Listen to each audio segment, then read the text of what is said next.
Vous m'écoutez? Vous m'entendez?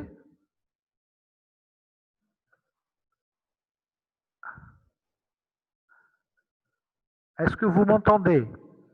Il y a eu une coupure. Oui, on vous entend. Très bien, très bien. Alors, la colonne postérieure ou la colonne ilio-ischiotique, elle est formée en haut par l'ilion et en bas par le corps et la branche descendante de l'ischion. Elle est plus épaisse, elle est plus robuste. Pourquoi? Parce que lorsqu'on marche et lorsqu'on est en position assise, il y a beaucoup plus de contraintes sur elle. Donc, euh, le bon Dieu a fait qu'elle soit plus épaisse parce qu'elle reçoit plus de contraintes et elle doit être assez résistante pour ne pas casser.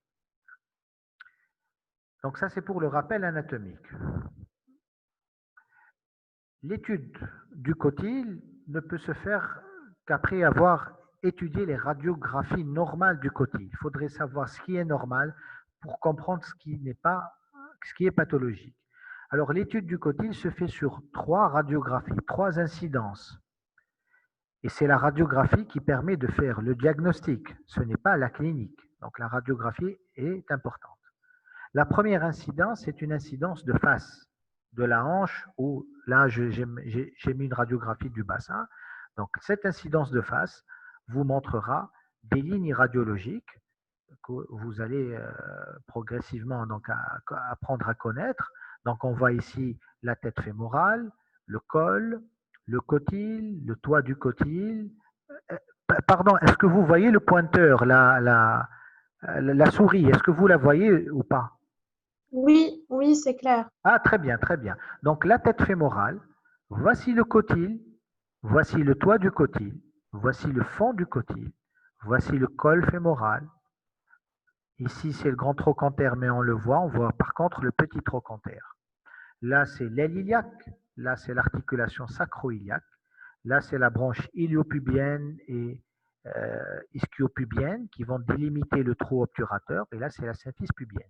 Donc, ce qui nous intéresse, c'est le cotyle. C'est l'aspect de face normale d'un cotyle. Mais est-ce que cette incidence est suffisante pour analyser le sujet de notre cours? Non.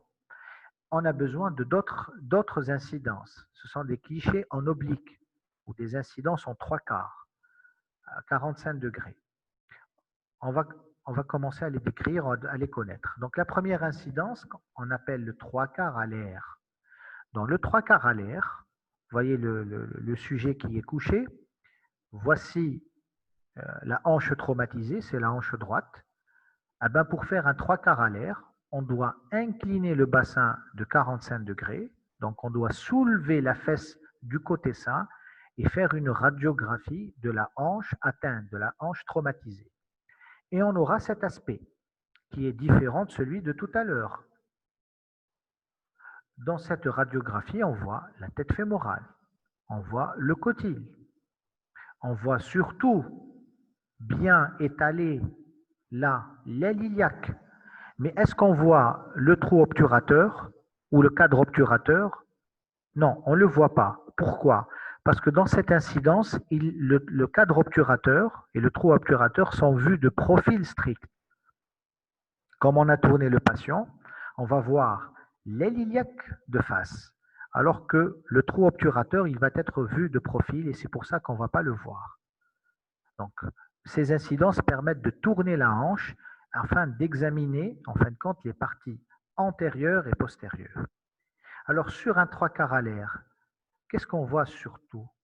Qu'est-ce qu'on analyse surtout? L'aile iliaque et tout ça, c'est la partie postérieure du cotyle. C'est la colonne postérieure. La colonne postérieure, elle est bien visible sur un 3/4 à l'air. J'avance. Sur cette incidence, c'est le contraire qu'on a fait. Donc sur un 3/4 obturateur, on a soulevé la hanche traumatisée, on a incliné le bassin de 45 degrés dans l'autre direction et on a fait cette radiographie. Et sur cette radiographie, on va avoir une image différente. On va toujours voir la tête fémorale et le cotyle. On va voir très bien le cadre obturateur et le trou obturateur qui sont très bien apparents parce qu'on les voit bien de face. Par contre, on voit à peine l'aile iliaque. Pourquoi? Parce que dans cette incidence, on la voit de profil. On va revenir sur ces petites différences radiologiques. Alors, à la fin, pour étudier un cotyle, vous devez avoir une face, un 3/4 obturateur et un 3/4 alaire. Ce sont les trois incidences nécessaires, de base et nécessaires pour l'étude d'une fracture du cotyle. Sur ces radiographies, on va trouver des lignes radiologiques. Donc, tout ce qui est en rouge appartient à la colonne antérieure. Exemple, les iliaques. Cette ligne radiologique qui est le bord antérieur du cotyle, cette autre ligne qu'on appelle le détroit supérieur. Ces trois lignes appartiennent uniquement à la colonne antérieure. Tout ce qui est en mauve appartient à ce qui est postérieur, comme en 7, la paroi postérieure. En 9, c'est le bord postérieur de l'os iliaque. En 8, c'est la ligne ilio-ischiatique. Tout ce qui est en mauve étudie, fait partie de la colonne postérieure. Et entre les deux, il y a des lignes radiologiques qu'on voit en vert. Le toit du cotyle, le fond du cotyle, le cadre obturateur. En 4, c'est le toit du cotyle. Voilà, il est là aussi. Donc, tout ce qui est en vert, il est entre la colonne antérieure et entre la colonne postérieure. Alors, je reviens un petit peu en arrière à ces trois incidences pour vous dire que sur un 3/4 alaire, on ne voit pas le trou obturateur, mais on voit bien l'aile iliaque. Et donc, on analyse mieux tout ce qui est postérieur au cotyle. Donc, c'est l'incidence idéale pour examiner la colonne postérieure, alors que sur un 3/4 obturateur, on ne voit pas l'aile iliaque car elle est de profil, mais on voit bien le trou obturateur. Et c'est l'incidence idéale pour l'étude de la colonne antérieure. Mais l'analyse radiologique et anatomopathologique à la fin ne se fera qu'après avoir examiné les trois incidences. Alors, je vous signale que le cours des fractures du cotyle est un cours, disons, assez difficile. L'étude anatomopathologique est assez compliquée pour votre niveau, c'est-à-dire le niveau d'un médecin généraliste. On va étudier surtout ce qui est normal, apprendre les lignes radiologiques, connaître cette entité, l'existence de cette entité, parler de la fracture la plus fréquente, des fractures du cotyle, et on va citer les autres types anatomopathologiques dont le diagnostic et le traitement sont de l'ordre du spécialiste. Donc, le scanner, depuis son avènement, il est très utile, car il ne va pas remplacer les trois incidences, mais il est assez complémentaire. Il va nous donner des coupes sagittales, frontales, transversales, des reconstructions en 3 dimensions, et ça aide beaucoup à comprendre l'anatomopathologie, le nombre de fragments, à décider de quelle chirurgie faire et par quelle voie d'abord y aller. Est-ce qu'on doit aller par une voie postérieure ou une voie antérieure ou une voie combinée? Car vous avez compris que le cotyle, il faut le voir en 3D. Et la hanche, il faut la voir, elle a des parties antérieures. On ne pourra pas les traiter si on va par une voie postérieure, et l'inverse. Donc, une lésion postérieure, on ne va pas pouvoir accéder à elle par une voie antérieure. Donc, le choix du traitement et surtout de la voie d'apport dépend de l'anatomopathologie de la fracture. Est-ce que vous avez des questions? Je sais que ce n'est pas facile à comprendre comme ça à distance et rapidement. Normalement, enfin, c'est les travaux dirigés qui vont vous aider à comprendre ces lignes radiologiques, 3/4 alaire, 3/4 obturateur. Mais est-ce que vous avez à ce stade des questions? N'hésitez pas. Hein. Je pense que c'est plus facile de parler quand on est loin que face à peut-être à l'enseignant quelquefois. Pas de questions? Ok, donc j'avance. Alors, qu'est-ce qui donne une fracture du cotyle? Alors, souvent, le mécanisme, il est indirect. Quasiment dans la totalité des cas, il est indirect. Et la lésion le mécanisme le plus fréquent, c'est le syndrome du tableau de bord. Alors, le syndrome du tableau de bord, comme son nom l'indique, est un syndrome. Donc, c'est un ensemble de lésions qui va être secondaire à un traumatisme frontal dans un véhicule. Donc, le conducteur ou le sujet à côté de lui vont subir, suite à un traumatisme frontal, un déplacement du tableau de bord qui va venir vers eux. Et la première des choses qui va percuter ce tableau de bord, ce n'est pas le thorax du conducteur, mais c'est son genou.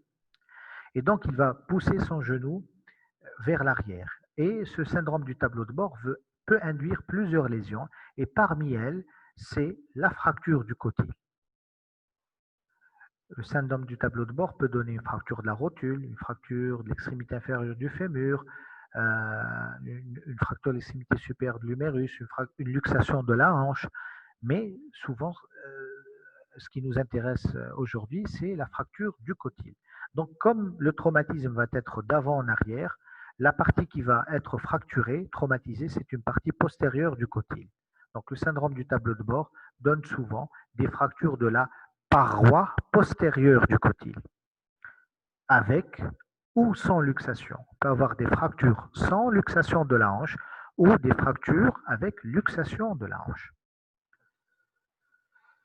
Autre mécanisme, et je l'ai cité tout à l'heure, c'est la compression latérale appliquée sur le grand trochanter. Donc la force va être transmise par le col du fémur vers la tête du fémur et la tête fémorale va fracturer le cotyle et quelquefois elle va même se déplacer à l'intérieur du bassin, elle va traverser le détroit supérieur et ce qu'on appelle là une luxation centrale. Pas une luxation antérieure ou postérieure, elle est centrale parce que la tête va se retrouver au centre du bassin, elle va avoir un déplacement central. La classification qu'on va voir, qu'on va décortiquer, c'est la classification de Judet et Le Tournel. Alors Judet et Le Tournel ont passé une grande partie de leur carrière professionnelle à étudier toutes les radiographies des fractures des cotyles et puis à les traiter. Et ils nous ont laissé cette classification qui est une classification descriptive et assez complète. Donc, Judet et Le Tournel divise les lésions du cotyle en fractures, en lésions simples, élémentaires, et en lésions complexes.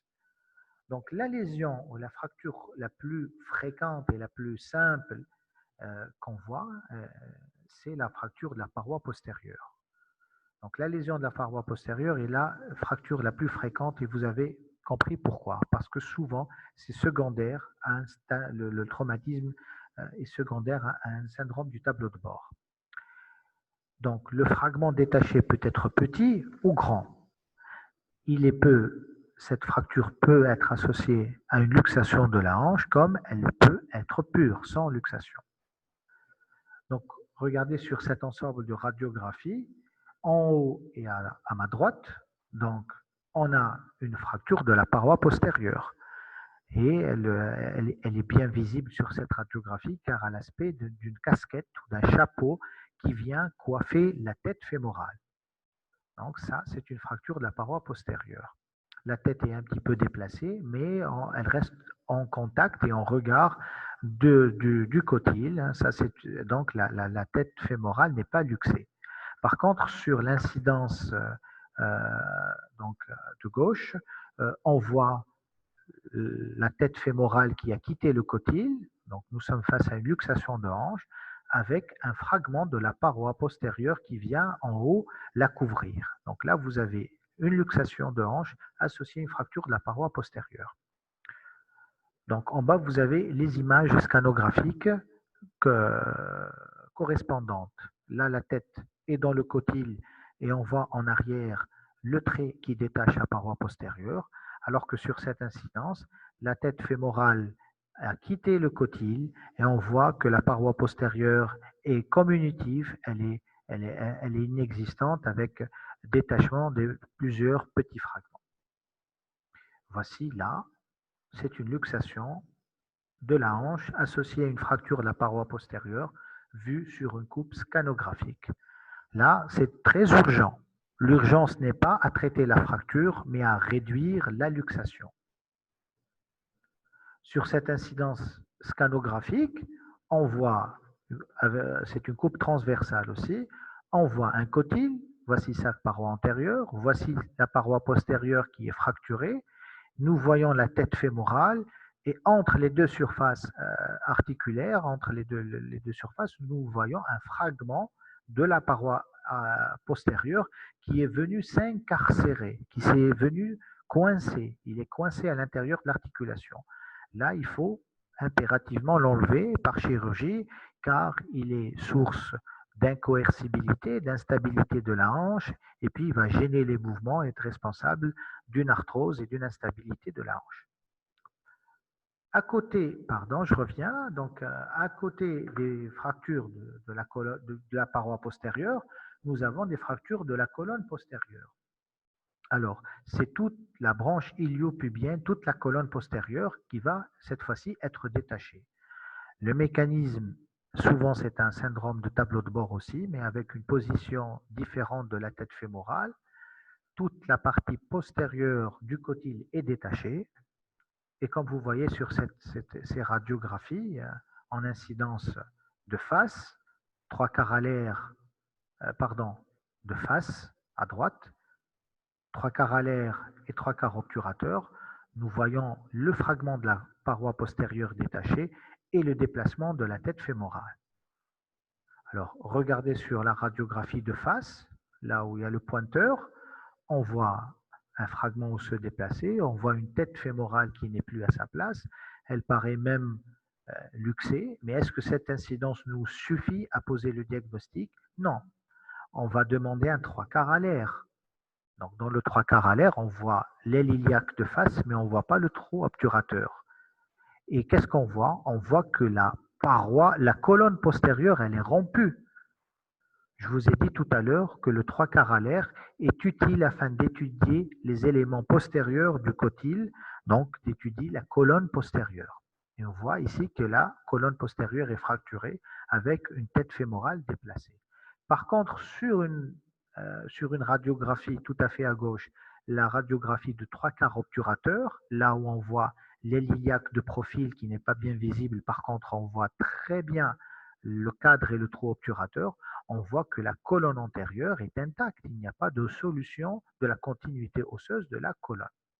Et bien sûr, le scanner, il est maintenant pratiquement indispensable pour l'étude radiologique. À côté des fractures de la colonne et de la paroi postérieure, on peut avoir des fractures de la paroi antérieure. D'accord? Ils sont rares, mais ça existe. Donc ici, c'est la paroi antérieure uniquement du cotyle qui est détachée. On peut aussi avoir une fracture de la colonne antérieure. Ça, c'est encore plus rare, mais ça existe. Toute la moitié antérieure qui peut être détachée avec des fragments qui peuvent être petits, voire gros, importants, en portant pratiquement les mi-bassins. La fracture transversale. Alors, la fracture transversale, c'est un trait horizontal qui va aller d'avant en arrière ou d'arrière en avant. Il va traverser les deux colonnes, l'antérieure et la postérieure. Et quand on voit bien sur cette séquence radiographique, face, au centre, 3/4 obturateur et à droite 3/4 à l'air, que les deux colonnes sont rompues. Sur la face, on voit une solution de continuité osseuse, mais ce n'est pas suffisant pour l'analyse. Sur un 3/4 obturateur, j'ai dit que vous voyez bien le trou obturateur de face, mais l'aile iliaque, vous ne la voyez pas parce qu'elle est de profil. On voit que la colonne antérieure est fracturée. Et sur un 3/4 à l'air, là où on voit bien l'aile iliaque qui est grande parce qu'elle est de face, par contre, on ne voit pas le trou obturateur qui est de profil, on voit que la colonne postérieure aussi, elle est rompue. Donc ce trait, il va de la colonne antérieure à la colonne postérieure. C'est une fracture horizontale, c'est une fracture transversale. Dans ce cadre des fractures transversales, nous décrivons la luxation centrale de la hanche. La luxation de tout à l'heure, là où la hanche, la tête fémorale va se déplacer vers le centre du cotyle et elle va son bord va dépasser le détroit antérieur, ici, va dépasser cette ligne radiologique et constituer ce qu'on appelle une luxation centrale. Dans la luxation centrale, il y a forcément un trait transversal car les deux colonnes sont fracturées. Autre type élémentaire, ce sont les fractures en T. Là, c'est un peu plus complexe. Nous avons un trait horizontal avec un refend vers le bas. Ça donne la forme d'un T. Et puis, à côté de ces lésions simples, nous avons des lésions complexes. Alors, une lésion complexe associe une ou plusieurs lésions simples. Donc, on peut avoir une colonne antérieure, une paroi postérieure. On peut avoir une paroi postérieure, une colonne antérieure, un trait transversal, une fracture des deux colonnes. Toutes les lésions de tout à l'heure sont possibles. Mais là, vous imaginez que pour avoir des lésions complexes, il faut une force importante et donc c'est des traumatismes à haute vélocité. Donc, il faut penser aux lésions associées, crâne, rachis, thorax, abdomen, membres. Voici des images d'une fracture complexe où les deux colonnes sont touchées. Ça, c'est une fracture des deux colonnes. Là, on voit une fracture aussi des deux colonnes complexes avec une luxation de la tête fémorale. Ici, nous avons une fracture de la paroi postérieure et une fracture de la colonne antérieure. Vous voyez que toutes les lésions élémentaires peuvent s'associer. Ici aussi, on a une fracture des deux colonnes avec une mauvaise congruence, des mauvais rapports articulaires. Alors, les lésions associées, oui, elles existent. Les fractures du cotyle sont la résultante, donc elles sont secondaires à des traumatismes à haute énergie. Dans 50% des cas, à côté de cette fracture du cotyle, nous avons une lésion associée. Elles peuvent être des complications des lésions des complications à type général ou régional. Nous pouvons citer le choc hémorragique. Ce choc hémorragique est dû à une perte sanguine, elle-même due à un saignement qui est dû à l'os. L'os spongieux va saigner, mais comme pour le bassin, nous pouvons avoir aussi un saignement qui intéresse les artères, les artérioles et les veines qui tapissent le bassin, et tout ça va saigner et va aussi perdre le volume sanguin, donner un hématome rétropéritonéal et être responsable d'un état de choc, voire du décès du patient. L'hématome rétropéritonéal, donc le saignement est abondant et il peut même faire penser à tort à une lésion intrapéritonéale. Donc l'échographie et le scanner redressent généralement le diagnostic. D'autres lésions osseuses du bassin peuvent s'associer. Fracture de la crête iliaque, une disjonction de la sacro-iliaque, de la symphyse pubienne, tout ça peut être associé à une fracture du cotyle. Mais la lésion ou la complication immédiate la plus redoutée, c'est l'atteinte du nerf sciatique. Elle se voit dans les fractures postérieures, paroi postérieure, colonne postérieure, avec ou sans luxation postérieure de la hanche. Donc, elle va se manifester rapidement par une atteinte moteur, avec la paralysie des muscles releveurs du pied et des orteils, et le malade ne pourra plus faire de dorsiflexion. Il ne peut pas ramener son pied vers lui. Il peut faire une flexion plantaire vers le bas, mais il ne peut pas ramener son pied vers lui parce que les muscles de la loge antéro-externe, qui sont innervés par le nerf sciatique, sont paralysés. Alors cette paralysie peut être définitive comme elle peut être temporaire dès le traitement de la fracture ou la réduction de la luxation. On peut espérer après quelques jours ou quelques semaines une récupération. D'autres lésions sont associées à la fracture du cotyle comme les fractures ou les lésions de la tête fémorale. Ça peut être une véritable solution de continuité osseuse, donc une fracture, mais le plus souvent ce sont des lésions cartilagineuses chondrales qu'on néglige parce qu'elles paraissent minimes, mais elles-mêmes vont évoluer avec le temps et vont participer à la constitution de l'arthrose de la hanche. Alors, la clinique ne pose pas le diagnostic, mais elle évoque. Donc souvent, c'est un polytraumatisé suite à un accident de la circulation de la voie publique. Il faut d'emblée éliminer l'état de choc par la prise de la pression artérielle, le pouls, l'appréciation de la ventilation, de la coloration. Rapidement, il faut mettre 1 ou 2 abords, faire une commande de sang, transfuser par des macromolécules afin de maintenir une bonne tension artérielle. Si le patient est conscient et coopérant, il va vous dire qu'il a mal au niveau de la hanche. cette douleur va augmenter à la mobilisation du membre inférieur. Et lorsque vous avez une luxation associée, une luxation postérieure associée, vous allez avoir cette attitude que vous voyez sur le schéma, une attitude caractéristique, et c'est une attitude vicieuse fixée. Hein. Le malade ne peut pas redresser son membre. Donc le membre est il est raccourci, il est en rotation interne et en adduction. Raccourci, en rotation interne et en adduction. Et cela témoigne cliniquement déjà, ça suspecte fortement la luxation postérieure de la hanche, que vous allez confirmer par vos radiographies.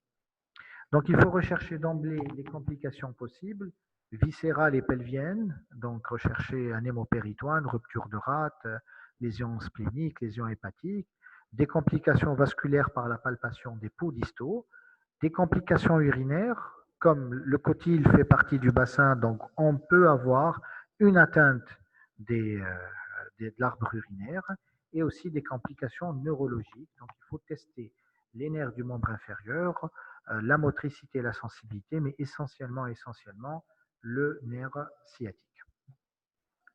Donc le traitement. Alors premièrement, il faut traiter le choc pour sauver la vie du patient. Deuxièmement, il faut réduire le plus rapidement possible toute luxation de la tête fémorale.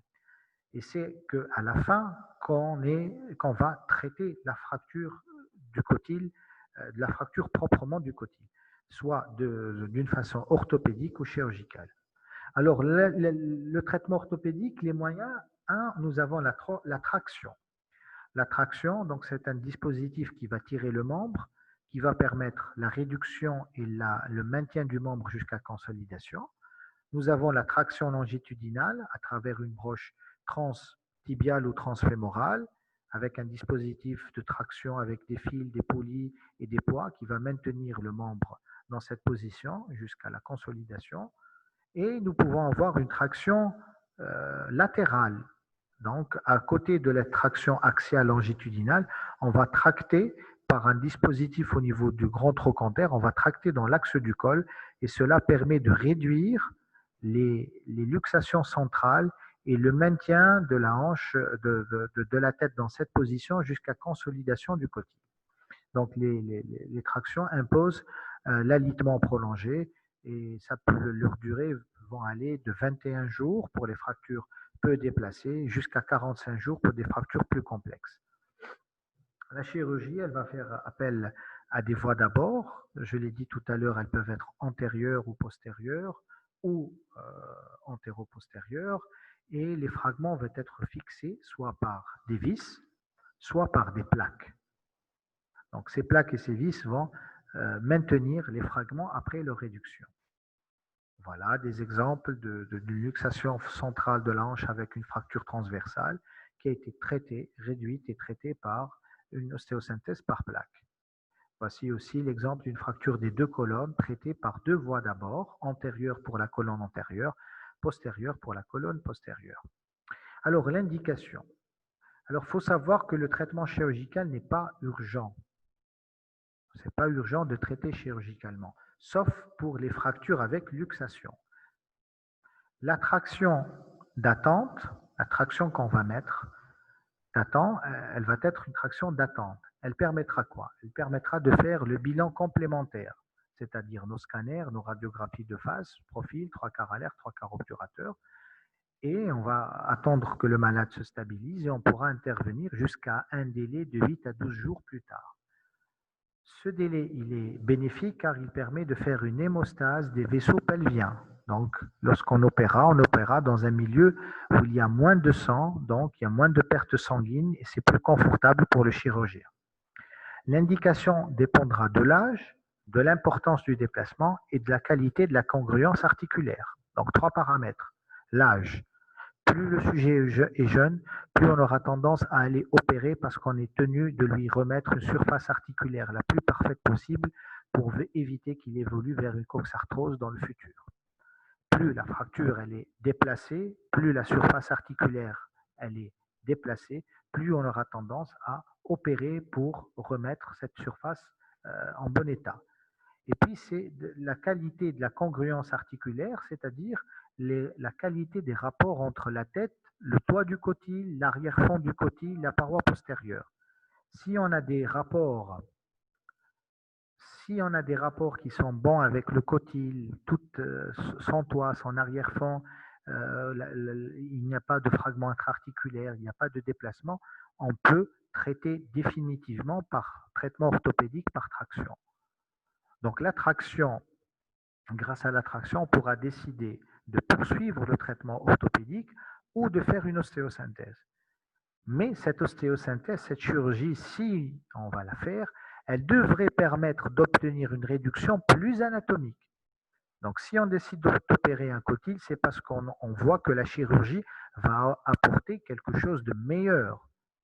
Sinon, si la tête elle a des bons rapports articulaires et quand la chirurgie ne va pas apporter beaucoup plus que le traitement orthopédique, il vaut mieux ne pas opérer. Alors, quelles sont les complications à long terme des fractures du cotyle? 1. Comme toute articulation, la hanche peut être touchée par une raideur, d'où la nécessité d'une rééducation précoce.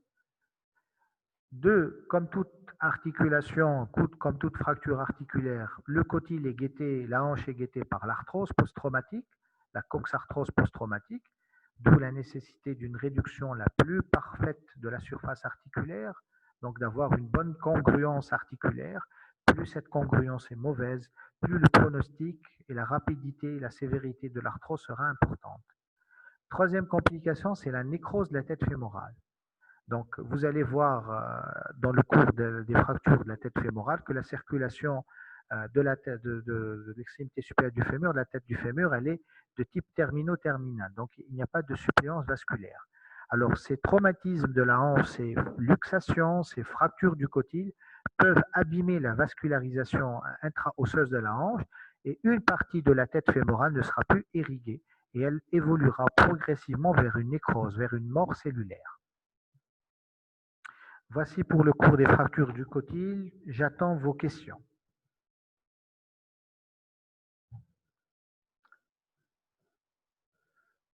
Est-ce que vous avez des questions, chers amis? N'hésitez pas.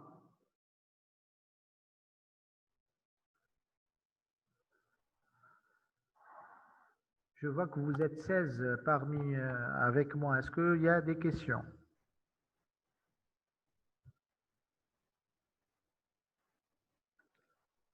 Pas de petites questions? Pas de grandes questions? Est-ce que ça a été clair? Oui, c'était très clair. Merci, docteur. D'accord.